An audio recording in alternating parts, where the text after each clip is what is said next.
So we are going to be studying the book of Obadiah, which is the shortest book in the Old Testament. And I don't know a whole lot about it. In fact, I would say, well, just look in my Bible, but it doesn't.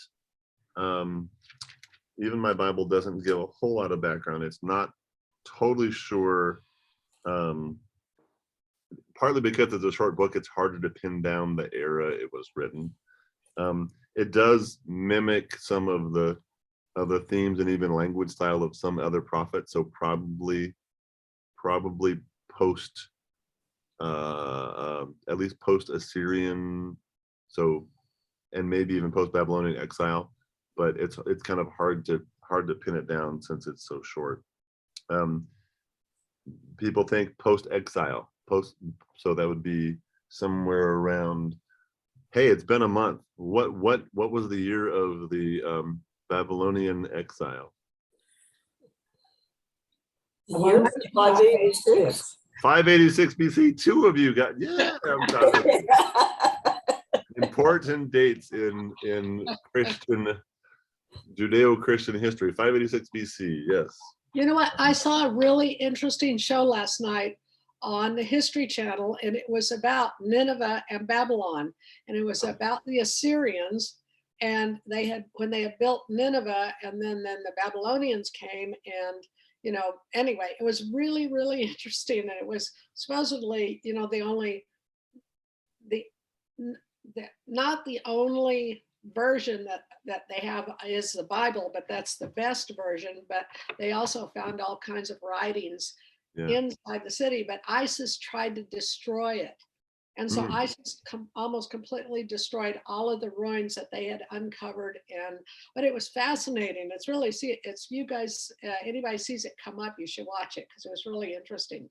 I love those kind of stories about when they connect with ruins and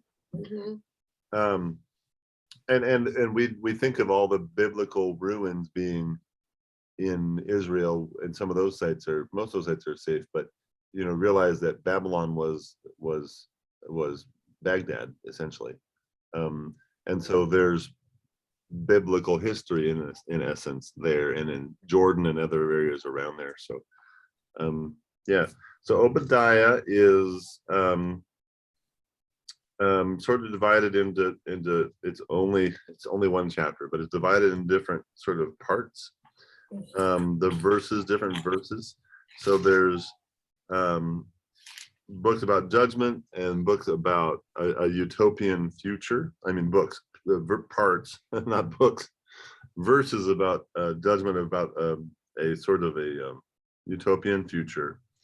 And the sort of judgment that we hear in a lot of other prophetic books. The people have been bad, so they're going to be punished, but then there will be a promised future that will be good, essentially. It talks about Edom as being an enemy of the Lord.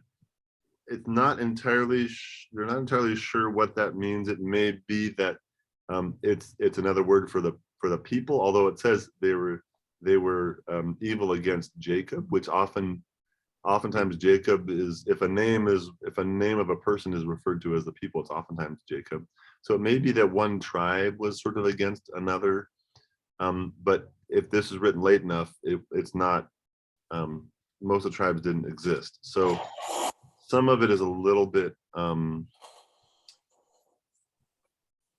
we're not totally sure who's being judged, I guess, is what the question here is. It's expected that it is a group, Edomites, or that did violence against Israel, against the people of Israel. Now Edom would have been one of the previous tribes of Israel, but not anymore. So it's not totally sure who's being judged, I guess, is the main thing. But and like I said, it's just one chapter, only 21 verses. So I'll just read sections here. The vision of Obadiah. Thus says the Lord God concerning Edom, we have heard a report from the Lord, and a messenger has been sent among the nations. Rise up, let us rise up against it for battle. I will surely make you least among nations. You shall be utterly despised. Your proud heart has deceived you, you that live in the clefts of the rock, whose dwelling is in the heights. You say in your heart, who will bring me down to the ground? Though you soar aloft like the eagle, though your nest is set among the stars, from there I'll bring you down, says the Lord. Edom is, according to this section, a nation directly east, whose inhabitants were considered brothers by the biblical authors.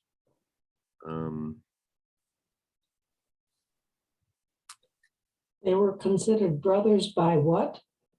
By the biblical authors in terms of in other places. I think it is a former tribe of Israel, but by this time it's not a tribe of Israel. It's been intermarried, and the culture has changed so much that there aren't 12 tribes at all. There's 2 potentially. Still, anyway, east of Israel, which is mostly desert. So maybe there was some kind of, I'm just guessing here. Maybe there was some kind of uprising, war, battle, or something between the Edomites and Israel or something. Yeah.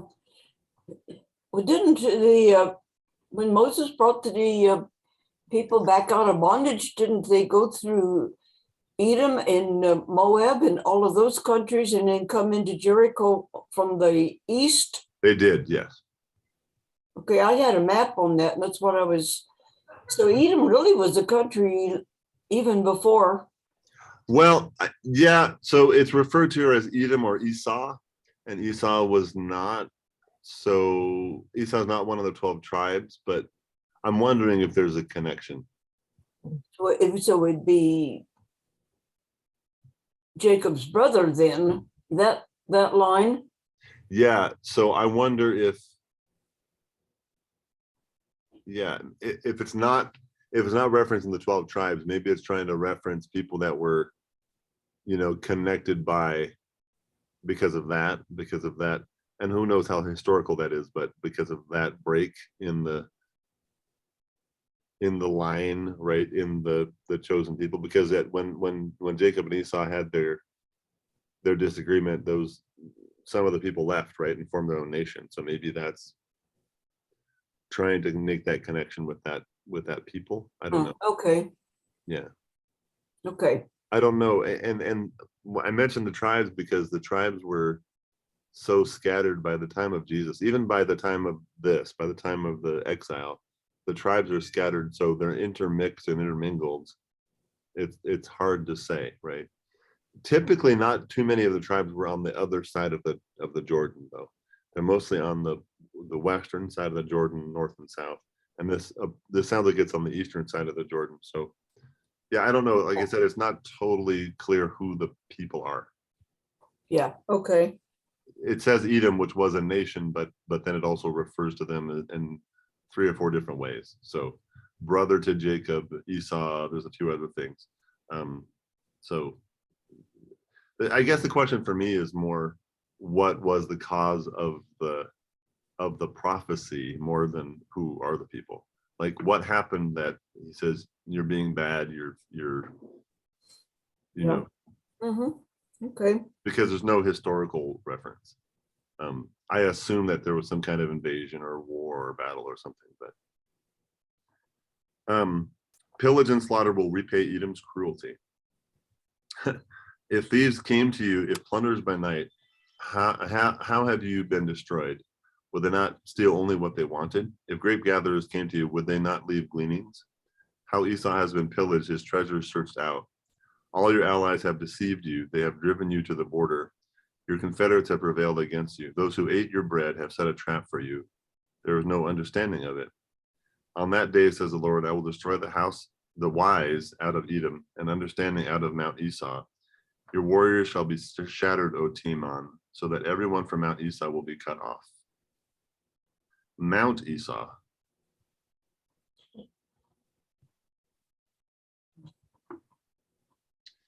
There's one of when it says those who ate of your bread, there's a few times in the Gospels. If you see about people, if you see something about, I mean, I think this exists today too, you know, especially as I can tell you as a pastor, breaking bread with someone is a very special moment, right? When Jesus sits on the beach after the resurrection and says, "Come eat with me," it's not just about having lunch, right? Like there's something more to it. So when you see in a prophetic thing, those who ate of your bread, it says this is someone that you honored, right? This isn't just somebody that you tossed a sandwich to, right? Yeah. There's a different sort of level of engagement when you see, you know, they broke bread together, or they shared a meal, or they shared bread or something like that. It's not, did they eat? Yes, but it's more than just having a meal, right? It's about having a common connection, right? Yeah. So that being said, it sounds like, you know, they've been friendly for a long time, but now they're not, these two groups of people. They ate your bread, but now they're not. Yeah. Okay.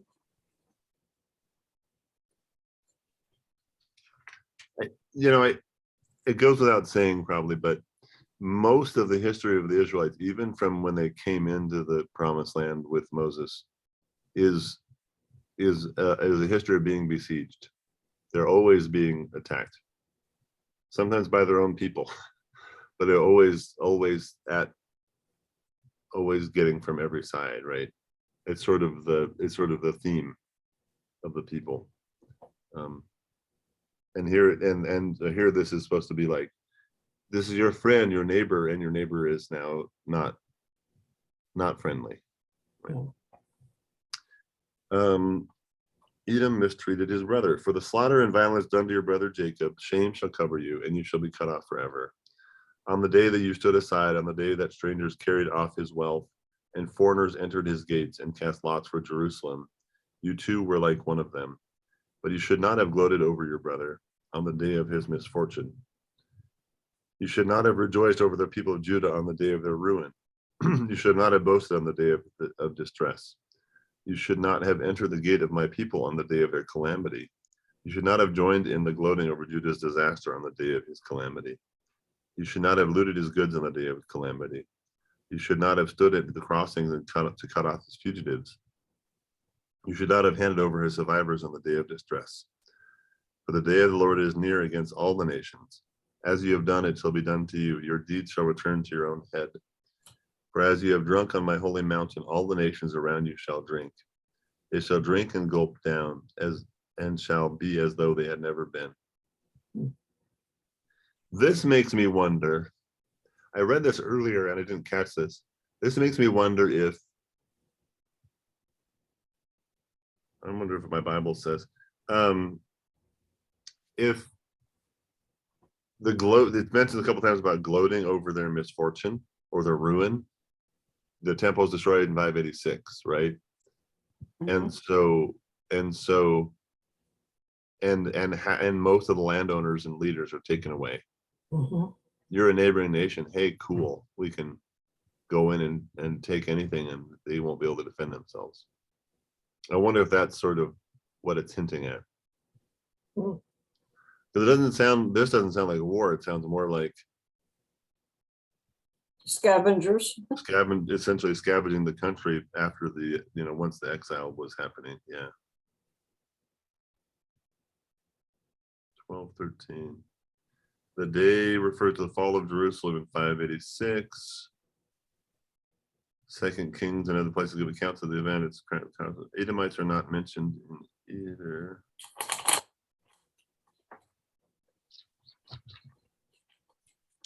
Yeah, I'm wondering if that sounds, it's almost too easy. It sounds like that, right? Because I mean, can you imagine a quarter of the people are taken away, which is a lot of people, right? And it's all the landowners, all the leaders, and the temple is destroyed. There's no army. There had been an army. There's no army. There's no leaders to guide them. Talk about easy pickings, right? I'm wondering. About Babylonians? Sorry, say that? Are we talking about the Babylonians taking them a lot? Oh, the No. Babylonians took the people, yes. Yeah, that's what we're still talking about. But it Okay. sounds like These guys went around and after the Babylonians Yeah. invaded and took them away, they said, hey, look, right, let's go invade and take all the wealth or something. Yeah. like hyenas, kind of, Yeah. after the lions come. Scavengers, yeah, absolutely. That is kind of what it sounds like.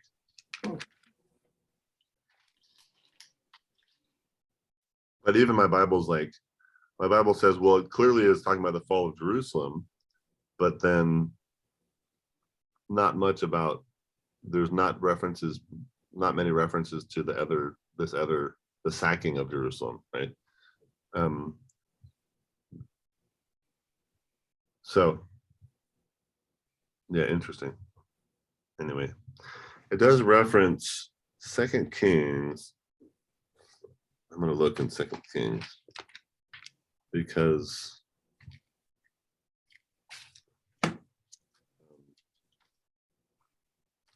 First Kings, because it's a short book and we may as well look at a reference. 2 Kings 24:20.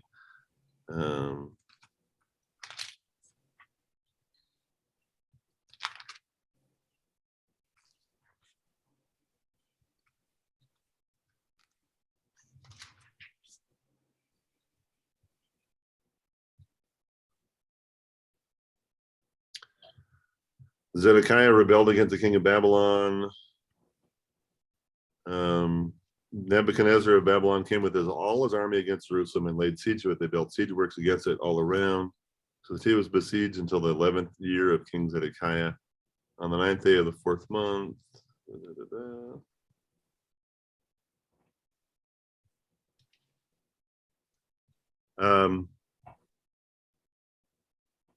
The bronze pillars were in the house of the Lord, as well as all the stands and the bronze that were in the house of the Lord were broken pieces and they carried the bronze to Babylon. They took away the pots, the shovels, the snuffers, the dishes, took away the gold and the silver.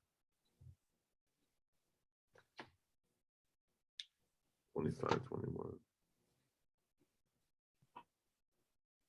So that's talking about the Babylonians having ransacked and destroyed the temple, but sounds like, yeah, the Edomites got what was left, whatever was left behind after that.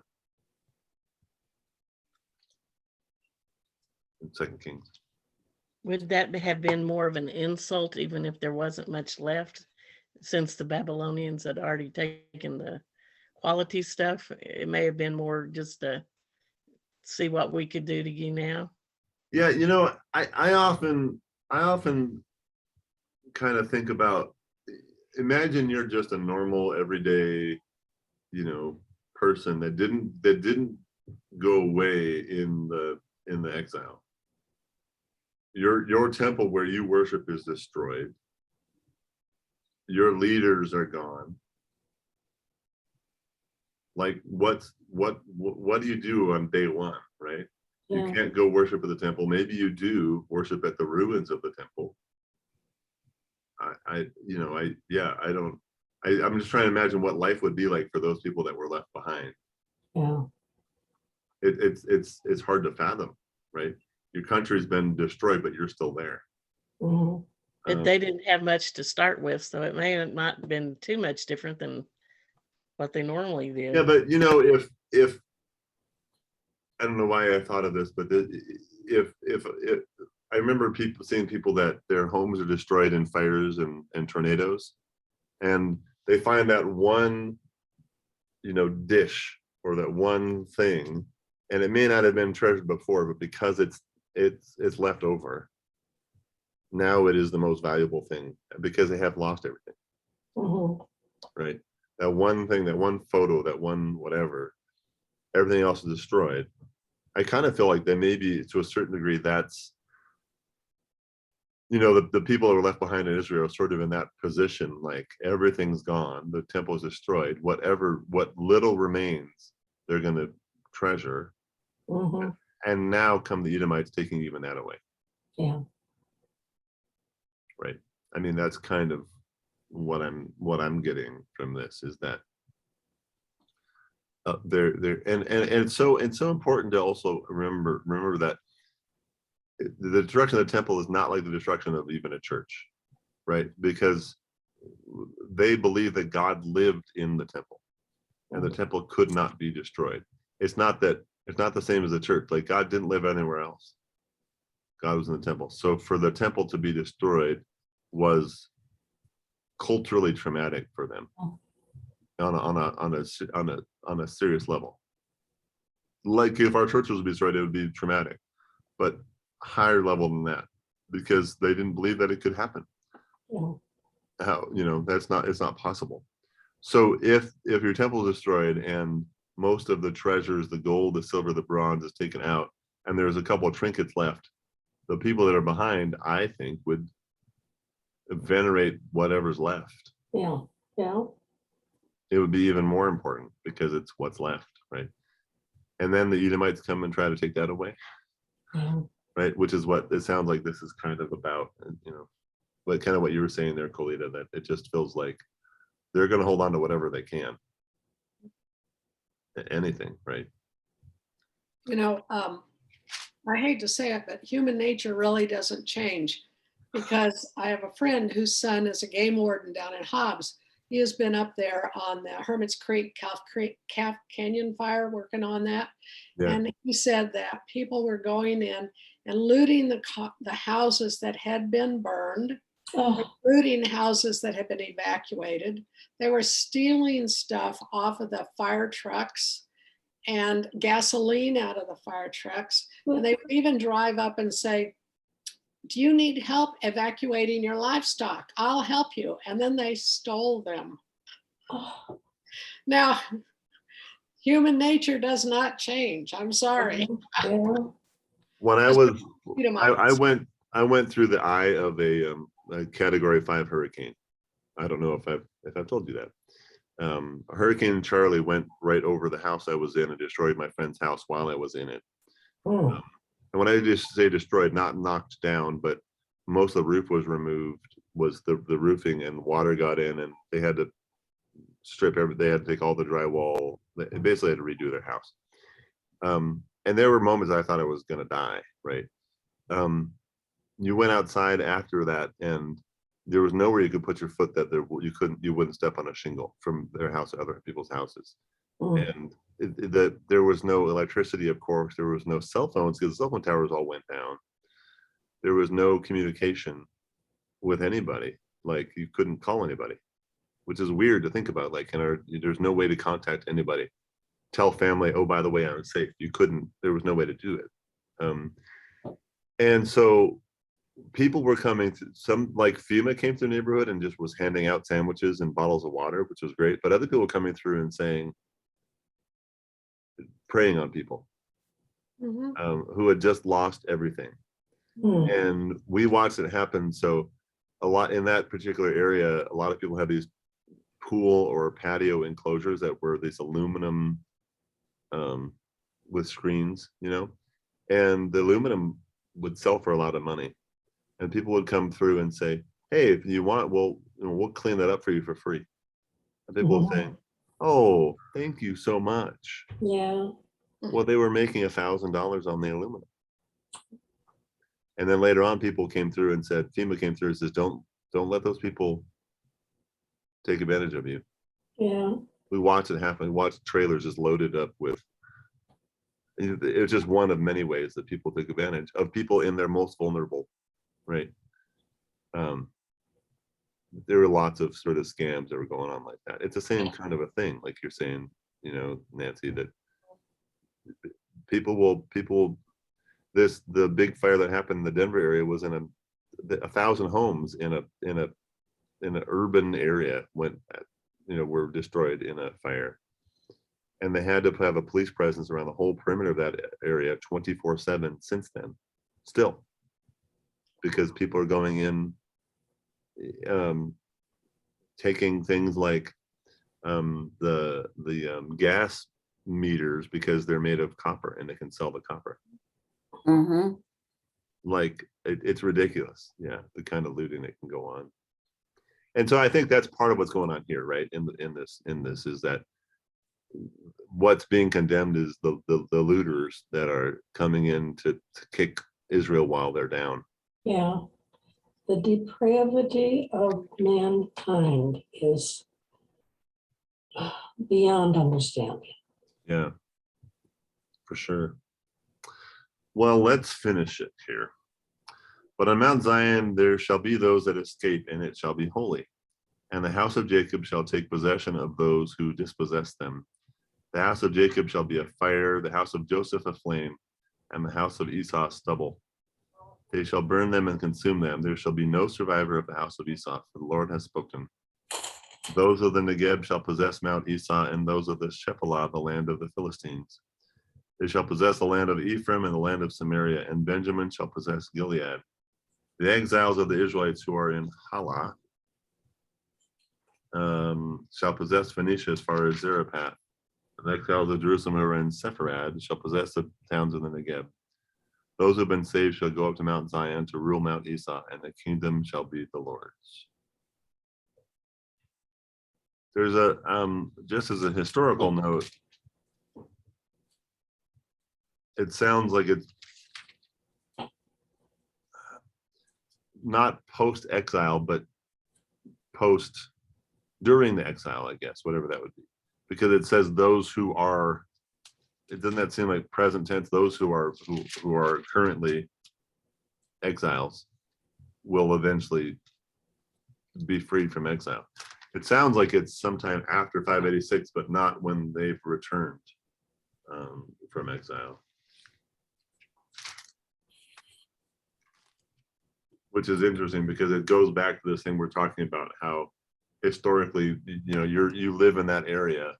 How does it feel to have, you know, your culture stripped from you, essentially? Right. Mhm. I can't help but think history repeats itself. I think of the people over in Ukraine. Mm-hmm. Yes, yeah.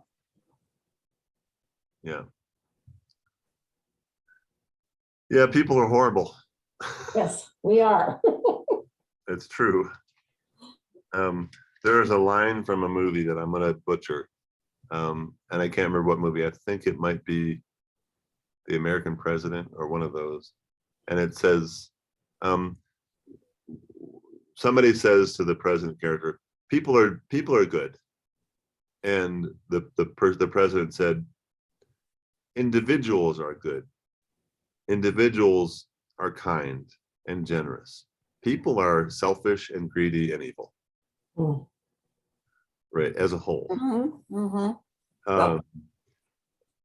And it's, you know, I think throughout all the prophets, we individuals are wonderful, but people as a whole, Mm-hmm.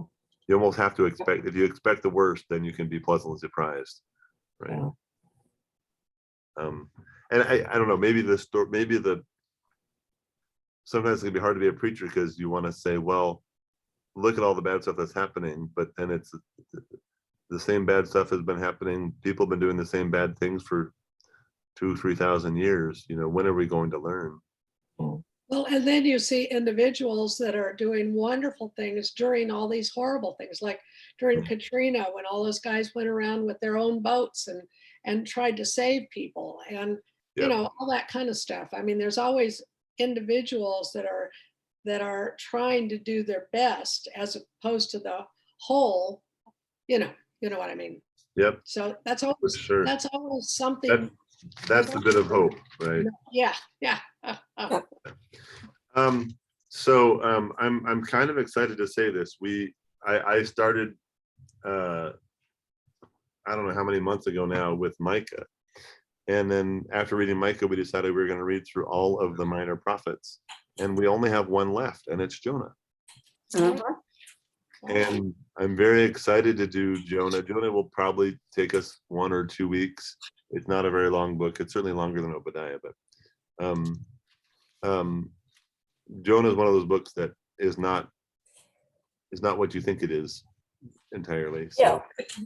it's kind of fun to read because we're so used to the children's story versions of Mhm. Jonah, and it's different from that. So I can't tell you, by the way, how busy this church has been today. I've never seen this church this busy. We have had, I'm just looking out my window, we've had like 5 different visitors today. Hmm. Bill was here working on the yard, but we also had Susan Montgomery came by, and Van came by, and somebody else came by. Nancy Stokes came by, who's recovering Oh, nicely. Oh, good. I good. just saw that Janine just came by. I'm like, man, it is like I've never seen it this. It's like one person after another today. Yeah. Well, thank you all for attending the Bible study today. It was a little shorter today. It wasn't a very Thank long you book. for having it, yeah. I'm glad I missed 3 weeks, and I wasn't going to miss last week, but I wasn't feeling well. So That's I okay. missed you. Yeah, you're stuck with me for a while. Good. good. I'm going to take one trip at the end of June 20. I think the June 22nd it is that I will be out of town that day. But other than that, I'll be around every Thursday for the next 2 months. All right. Well, actually, Sunday went pretty good. Sandy and I were talking. Good. It was, everybody did their jobs, and Larry showed up just at the perfect time. Yeah. I sort of I like that Nancy had Sandy had to say, oh, by the way, that was Pastor Dan's sermon that Dawn read. And I picked on her last night that she didn't know who Rube Goldberg was because she kept saying Ruby Goldberg. Oh, And I said, Rube, I don't know what, there's got to be another word for that, but a Rube Goldberg machine, right? Yeah, it's a mousetrap. That was the mousetrap game. Yeah. You remember? Yep. That's Yeah. well, that was in my sermon. Yeah. Yeah. So, yeah. Well, and I think it went relatively smoothly, and Mhm.